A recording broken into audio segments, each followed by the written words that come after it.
So welcome everyone. I know some of you have actually traveled some long distances. I think we have some folks up from the Bay Area.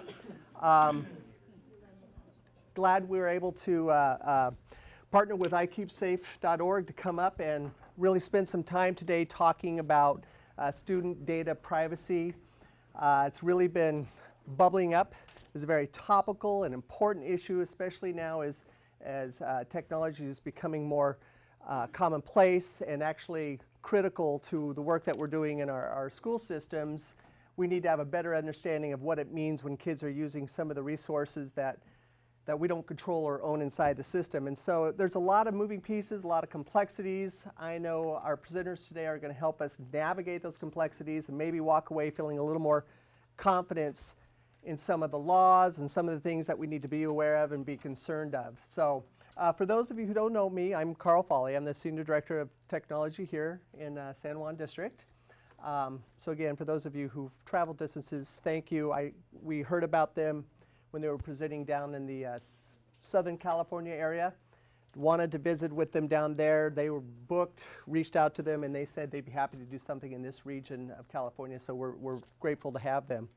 Let me start. First of all, I want to introduce Marcelie, and they're going to correct me if I get their name wrong, Marcelie Hancock, Alan Simpson, and is it Haley Saber? Hallie Saber. They are from iKeepSafe.org, and we also have Joe McNabb, Director of Privacy Education and Policy at the California Department of Justice, with us this morning. But at this time, I'm going to turn the show over to our presenters, and they'll take us through the day. We are absolutely thrilled to be here. Thank you so much for hosting and allowing us to come. We feel it a great privilege to support educators in any possible way to help you maximize all the gains that come from technology and minimize every potential risk without losing the capacity to be creative. So we see ourselves, so iKeepSafe's a nonprofit. We've been looking at the internet and health and safety and privacy issues for kids for the last 10 years, and our number one thing we think about every day is how can we help support youth in the digital culture, and what do schools need, what do parents need, what does industry need, and what do policy leaders need. So by coming today, you feel our heart. You know, you're our reason that we do what we do, and we want to make your job easier and better when it has to do with all things digital. So I'm excited for Hallie to give you a little Kahoot. Okay, everyone, thanks for coming. Is this on? This working? Yep. Sure.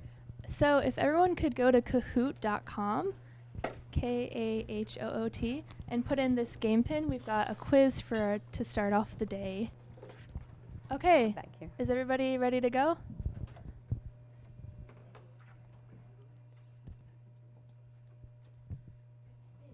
What % of parents expect college and K-12 classrooms to go digital by 2025? Does anybody know? So you will click the shape that corresponds to your answer.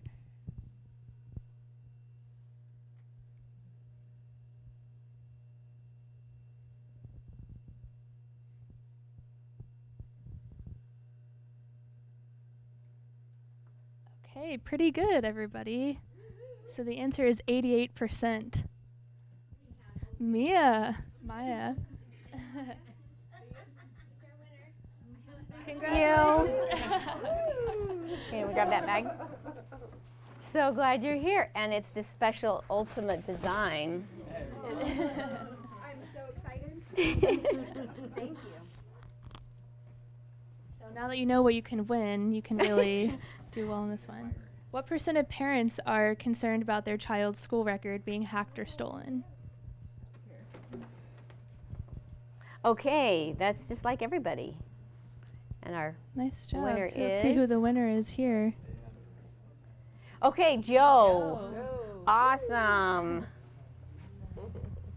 We'll have to trust you all to tell the truth about the nickname that you've chosen. Thank you. There's two Joes. No. Sure. Let's see. You already know and trust. Painful. That was great. Everyone did well. But who was first? Yeah. Joe. Oh, wow. Okay. It's Katie. Katie needs a bag. Joe, what's going on? Where's Katie? Joe can give it to Katie. Oh, Katie. All right. We're going to I'm not going to facilitate. There you go.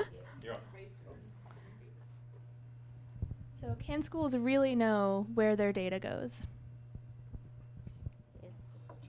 Is it impossible?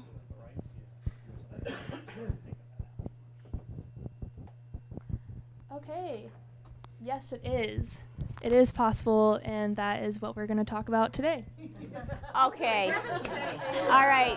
Now, actually, now we know who's good at games. Video games, World of Warcraft. Actually, I could You can- probably 3 times a week with kids. Okay, so that would be it. So you can distribute that to your. Okay, awesome.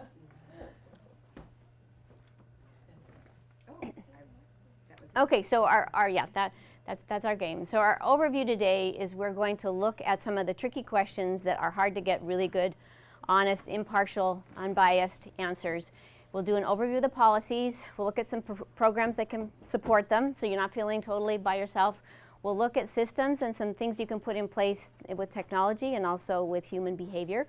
Then we're going to have lunch, Italian, with salads. So we'll have vegetarian and non-vegetarian, but we don't have gluten-free except the salads for the gluten-free folks.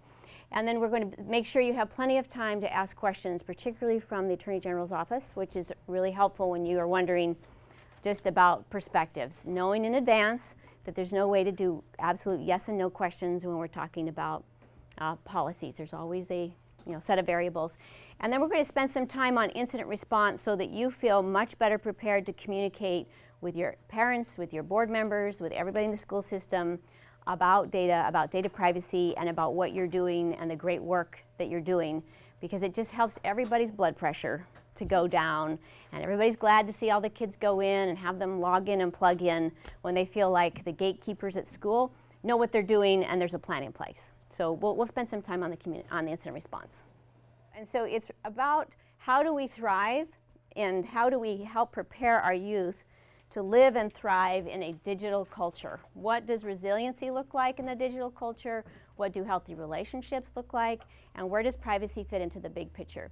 So I just want to spend a couple of minutes and share with you the evolution and sequence of online issues and anxiety over, go ahead, who's clicking? Okay, if you wouldn't mind. So I'm going to just start. This is my dad, a doctor. I grew up in the desert in the Arizona Southwest. Next slide. And in the desert, it's just a different environment than where it rains. And there's a lot of things you have to know to live and thrive. And my dad was always, if you get out of that car in the middle of the heat on a summer day, you have got to know how to live. You have to know how to absolutely survive. You've got to know about hydration, your body temperature. You keep low. You find the shade.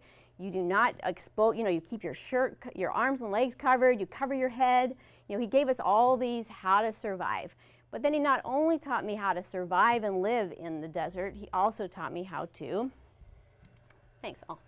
how to actually grow.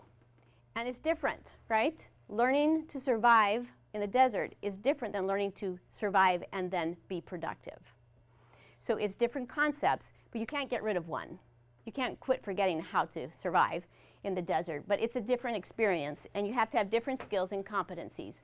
So the digital world is a new environment, just like the desert. And just how every now and then, and it happened almost every year, someone, usually from the East Coast where it rains all the time, their car would overheat. This was in the old days with radiators that weren't all automated, computerized. A car would overheat, and this, usually it was young college-age kids. They would think, oh, we're just going to walk to the 7-Eleven or whatever and get water or whatever. They just thought they could walk across the desert. And sure enough, within a couple hours, if they're in flip-flops and a tank shirt, tank top, and total full sun exposure, there's no shade. There's no shade. And sure enough, really tragic things happen because they didn't understand the environment. So in the digital space, because it is an environment, we have to just see it through that lens. So if we're going to grow in the digital space, if we're going to grow, we have to know what are we dealing with. So when you're planting soil, or when you're planting the ground, you have to think, okay, what do I actually have? What's my pH? Is there any organic matter? I mean, you have to think about, exactly what's my current environment. And then once you get that field ready and you're ready to roll and you've got your little tender plant and you put that plant into that dry ground, you have only a little period of time before what? You've got to get water. You absolutely have to have water. And then we repeat this process of 2 steps, and we're going to do the same thing in the digital space. It takes both sun, it takes exposure. Kids have to be in the digital space to know how to thrive. But it also takes water, which in this analogy is going to be the protective measures that we continually have to manage. So there's not, you can't just water once and you're done, and you can't give them light one time and they're done. It's this continual process. And by following this concept over and over, you get the ground ready, then you bring in the water and the light. Consistently, you have fruitful fields in the desert, and you're thriving. So in the digital space, we have this high density environment. So throughout history, when you put a bunch of people and valuables in one place, what do you also get? Crime. I mean, from the beginning, before the Romans, Egyptians, before, whenever you have the high density populations, you're going to have crime, especially along the highways. So there is huge value in moving ideas and commerce and valuables from place to place. And that intersection of where people connect, that's also a very target-rich environment. So the same thing happens in our cyber superhighways and our cyber cities. So we just have to recognize wherever there's really great stuff, there's also people who are focused all the time on trying to exploit it. And in the digital space, it means we end up with, you want to just click on my next slide for me? I think you just have to put the cursor over. Okay, the first 3 things. So yeah, the very first 3 things that happen when you connect a superhighway and a cyber city is you're going to get cybercrime, exploitation, and radicalization. Like every time, within 1 second, because that's just what happens. It's a big, giant global network.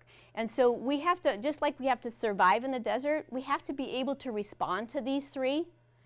But these 3 are not the big picture. The big picture is, how do I grow?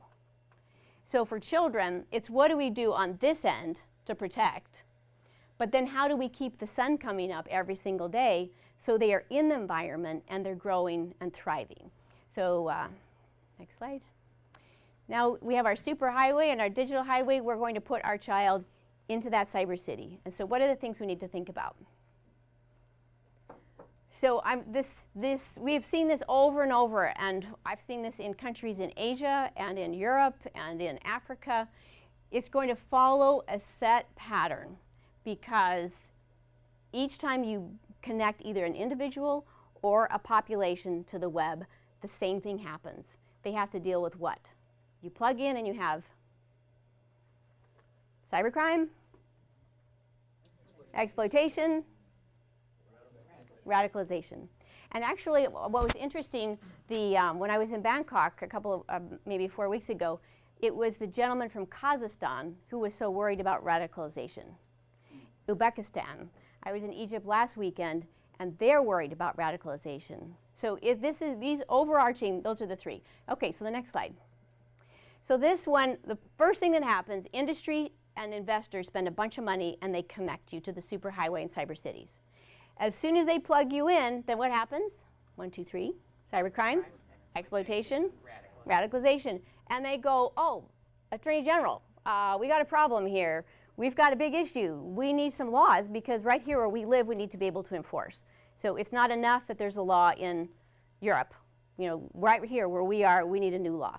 Policy leaders engage. They create some laws, but now we have to engage law enforcement. For thousands of years, when you protect a highway, what do? Yeah, you can see it. Yeah, you can build a compound around it. It can be the Great Wall of China. You can put, those little spears on top where you can look down and you shoot with your arrows. It's all about being bigger and stronger. But in the digital space, how do you see where the attack is? And how do you know who's attacking?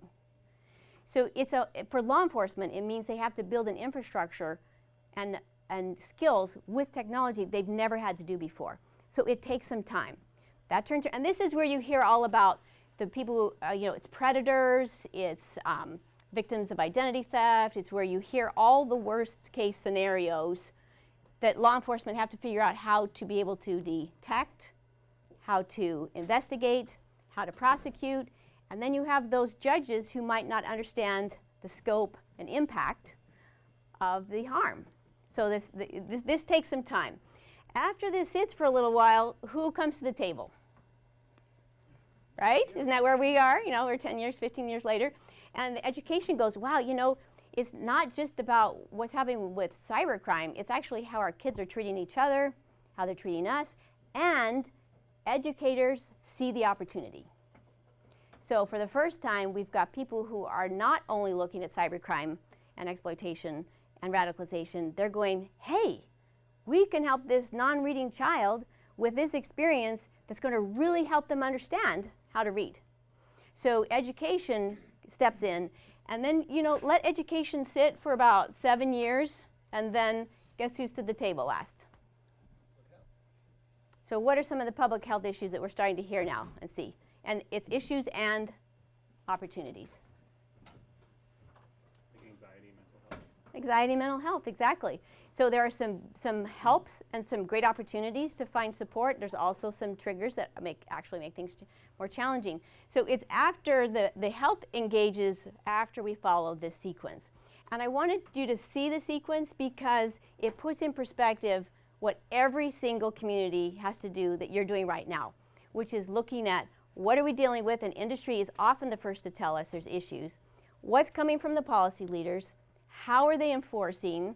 And then where do we sit who are focusing our time and energy on not just surviving in the desert or surviving a digital environment, but actually thriving and maximizing opportunities. So next I slide. just want to add one thing to give you a clear picture of iKeepSafe's perspective and the work that Marcelly and her colleagues have been doing for 10 years, and I've been doing with her for the most recent year.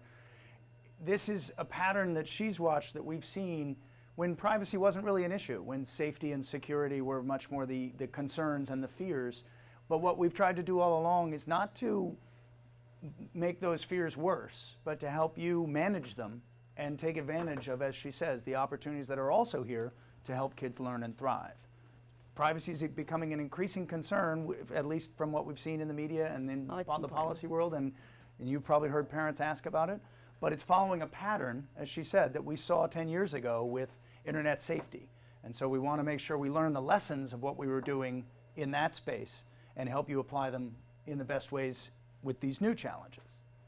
Yes, thank you. So the next slide is, oh, actually, we can go past it. So after the policies are made, you've got your law enforcement, they have to be able to detect and they have to be able to prevent.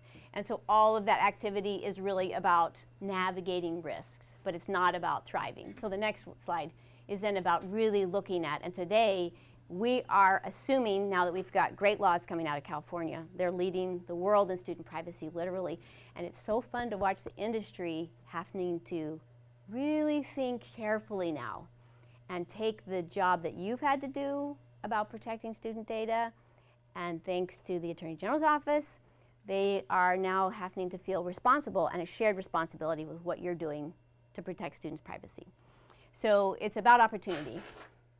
And we can move from only surviving to being proactive when we consider these 4 points of access. And the 4 points of access make a huge difference in the education community because it defines what you can do, and it also defines what you should do. So we look at, where is the child connecting? Is it at home? Is it at a cyber cafe? In Algiers, I found out last weekend, they have 120,000 cyber cafes, and you don't get internet at home. So if you're an educator, that's a whole different set of variables. So when you're looking at where a child logs in, social norms their expectations about what's going on and the support that they have. So the people that they look at side to side, that's where they get their help. So that's why I feel so strongly this is where educators are best and needed the most, is sitting and experimenting and learning about the digital environment with them in the present, with good technology directors, handling those other 3 cyber risks that are different. So then you look at the point of access, then you look at the actual network. And the quality of the network, is it protected? Is it secure? How consistent is it? So I've seen so many schools put in a big new program that all uses a Wi-Fi device, that then they need some spectrum that all goes in one classroom with 50 devices on the same app at the same time. Right, so somebody's chuckling, who knows? Yeah, it doesn't always work out the way you think, because you have to actually think of the location and the network, and then you actually look at the device. So what does that, is it a laptop? Is it a cell phone? Is it a flip phone? Is it a tablet? What are the protections that are built in? And what are the opportunities for education and gain? So what am I really dealing with? And then the last one cannot be ignored, and sometimes is in the education space. You feel like you've got a great technology director, they're already filtering for spam and all sorts of other cyber risks. You already have a lot of protection in place, so we can just put anything on we want. Right? But is the application itself, to whom does it share its data? Who created it? What's the goal? That's the role. So you have to think of all those 4 points of access. When you do, then you've done your homework on the surviving side, on the risk management side. And you've moved the needle into the thriving side by being able to identify specific opportunities which each have those points of access. So I was on the phone this morning with Glenn Warren and Encinitas, and they have some big issues with equity of access because they have a one-to-one program, but not every child has Wi-Fi at home. So how do they navigate that? Well, how do you assign homework on your iPad, and everybody's using an iPad, if you don't have access? So that's why these are your 4. There's not 5. Those are the 4 points of access. Thank you. So this is where it's the fun part. We've done our homework, we've managed our risks, and then iKeepSafe has looked over the last 10 years, what is that thing that you have to know? In the desert, you have to know about your body heat, you have to know about water. What are those few things that you absolutely have to know? Or, and here's our criteria, it ends up in a civil case, so you get sued, and it's either schools or a child, a youth, or a criminal case. So what's actually showing up in the courts? And the second one, the other side, is what shows up in a mental or a physical health clinic? So basically, what could create a mental or physical breakdown? Because we just wanted to know what's the basic survival pieces. And we gathered up research that cybersecurity experts were doing, what digital literacy experts were doing, what health experts were doing, and we listed it all out, and we could put all of our various diseases or risks, we could address them with 6 core critical competencies. They are necessary. They're not sufficient. They create the foundation, the difference between reactive to proactive. So I'll give them to you quickly, and then we're going to end on privacy. So they make the acronym be a pro, but the first is balance. So what you do on and off, when you're doing it, the impact on your health and wellness. The next one is ethical use. Do you understand your rights and responsibilities as creators and consumers of content? How are you treating others? What's the impact on your life? Next one. Your relationships. How do you treat each other? How do you teach your teacher with digital technology? What's different about technology versus offline? Is there anything? You know, there's a couple of things to know about that one. And then the next slide, I'll tell you later in the day. And then reputation. So unlike my day when I did stupid stuff, my kids will never know. They do not know. My kids literally think I was born a mother. They cannot, first of all, they can't imagine me being a teenager ever, because I'm so mom. And they'll never know because we just had landlines, right? And they had cords. We couldn't even imagine getting in a car and driving around with our phone because you'd have to take the cord that we used to try to get as far as we could into the closet so we could talk privately, right? Okay, so reputation, everything is, and then that brings us to privacy and security. So these 6 core areas, balance, ethics, privacy, relationships, reputation, and online security, those are your 6 core. You cannot miss one. You can't. And we see when people are creating curriculum or they've got, things that they're recommending, it's almost never that all 6 are represented. So if when you're thinking about putting a child on a device in any of those 4 points of access, you're also thinking about how do I model, good skills and competencies for this child to follow because I am social norming for them their expectations about balance, ethics, privacy. I say balance and it's like, can you see my guilt? It's so hard to balance. It's so hard to balance technology. Okay, so the last little piece about privacy. If we were to open our laptops and turn them around and just hit any piece of software, particularly if it's a like a search, any search engine, your digital internet experience is different because the entire engine of the internet is built by industries finding exactly what you want on a whole host of topics. So what you do, if you play games, what games? If you Pinterest, what do you pin? If you purchase, where are you purchasing it? What are you purchasing it? When you write, when you send emails, what you write to your friends emailing, what you put on Facebook and Twitter and Instagram, Snapchat, all of it is gathered up by companies who the entire evolution of the web has been because we want to give you just what you want, right when you want it, which can be a very good thing for adult consumers who want healthy things. But let's say it's a 13-year-old who is struggling with eating disorders. So she's searching and looking for various topics. Maybe she's writing a school paper about eating disorders. Maybe she's, the more she searches or the more she reaches out, her internet experience and the ads that come to her are going to be different. And they're going to show up in a million places. My daughter got married last year, and I keep finding the cutest dresses I would have bought if I had seen them because they keep coming to me on all these platforms. And it's not just when I'm on Amazon, although it's like fatal now. I even hate to go on Amazon. Oh, that was so cute. I click. And I never did that before.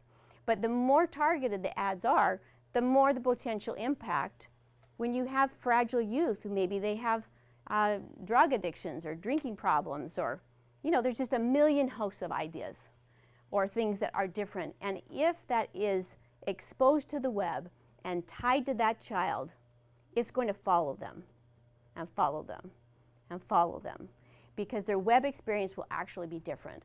And so that's why it's so important for us to recognize that we have a role to protect a child's childhood so they can search and create and experiment and share in a way that some things are kept completely private and some things that they choose and you choose with them can be open to the whole world.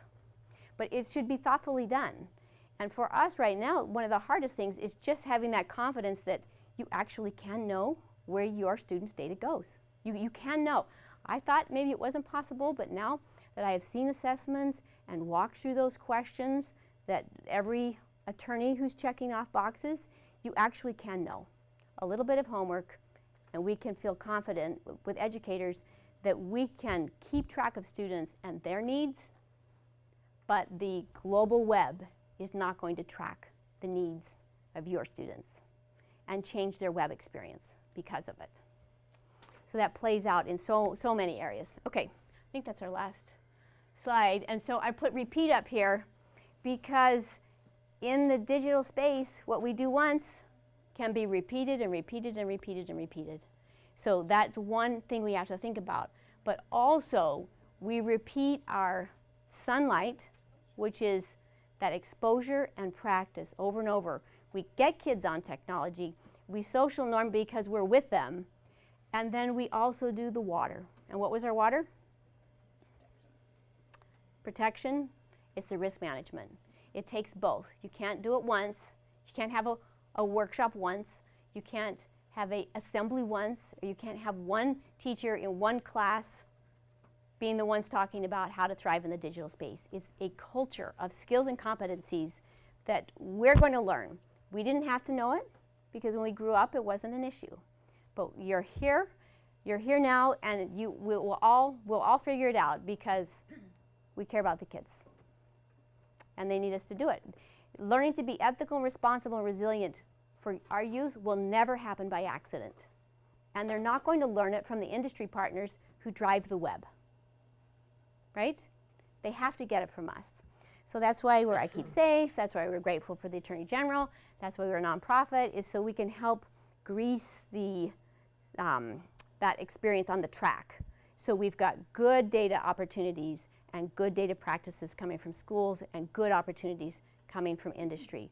And we don't want to shut down opportunities for education, and we don't want to diminish innovation from the educators. We really want that nice, good communication of clarity. This is what I want for my students' data, and you have the opportunity to create it because I clearly communicate with you our needs. Okay, I think we turn it over to Joan. I want to just Oh, yeah, pick up that's on right. a few things first, and then we'll dig in on California. These are just some notes from surveys we've seen recently. If you're in this room, you've probably heard of FERPA. You've heard of COPPA. How many of you have heard of InBloom? InBloom, I-N-B-L-O-O-M. That's good. These are all some of the reasons why these are some of the reasons why there are growing concerns. Some expressed by parents, some in the media, some from policymakers. But some others, InBloom is another big one, at least in the education space, but so is Edward Snowden, and so is the NSA. I mean, there's so much, as Marcy was describing, there's so much going on with data right now that there are a lot of parents and users who are increasingly aware that all this technology that we use involves using a lot of our data. So what we've seen in the last 2 years, 2014, 110 different student data privacy bills around the country. This year, not even done yet, but only 4 states haven't considered new student data privacy bills this year. They're also building on what already exists. COPPA, the Children's Online Privacy Protection Act, is what now, in 1998. The rules were just updated a few years ago. The basic principle behind COPPA is fairly simple. You shouldn't collect data from a kid under the age of 13 without their parents' permission. But how that gets played out in a world of apps and online technology, I mean, one of the ways that I explain COPPA to people is that people who've never worked in this space, educationally or otherwise, and they've never heard of COPPA, I ask them, like, have you ever noticed that Facebook, when you try to create a Facebook profile, it asks you how old you are? Or when you try to create a Gmail account? That's because of COPPA. Now, that's not what the law was designed to do, but that's the way that industry basically responded. If we can't collect kids' data under 13 without parents' permission, and getting verified parental permission is complicated, we'll just say, as part of our terms of service, kids under the age of 13 can't be on Facebook, Twitter, et cetera. A lot of those companies are now starting to evolve new strategies that they will be able to get more verified parental permission because they do want to help 10, 11, 12-year-old kids. They also know that a lot of those 10, 11, 12-year-old kids are on Facebook and Gmail and Twitter. So they want to be able to address what they're doing there. FERPA is even older. When I explain FERPA to people, who don't work in this space and aren't educators and haven't had to pay attention to it, it's like, do you remember back when you applied to college and you had to get a note to your registrar at the school so that they could send your transcripts to the colleges where you were applying? Oh yeah, vaguely I remember that. Well, that was FERPA. A long time ago, when your educational record was a written record kept in a file cabinet.